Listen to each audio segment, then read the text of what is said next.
যারা শেষ রাতে উঠে আল্লাহর ইবাদত করে, আল্লাহ পাক রব্বুল আলামিন তাদের জন্য জান্নাতের ঘোষণা দিয়েছেন, বলেন সুবহানাল্লাহ।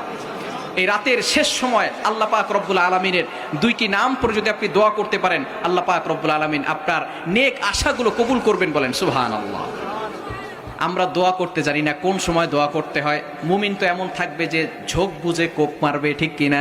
কোন সময় দোয়া করলে আল্লাহ তাআলা কবুল করে সেটা আমরা অনেকে জানি না। তাহাজ্জুদের সময় আল্লাহ তাআলা প্রথম আসমানে আসেন, সুবহানাল্লাহ বলতে পারলেন না? আল্লাহ পাক রব্বুল আলামিন প্রথম আসমানে এসে বান্দাদেরকে ডাকতে থাকেন।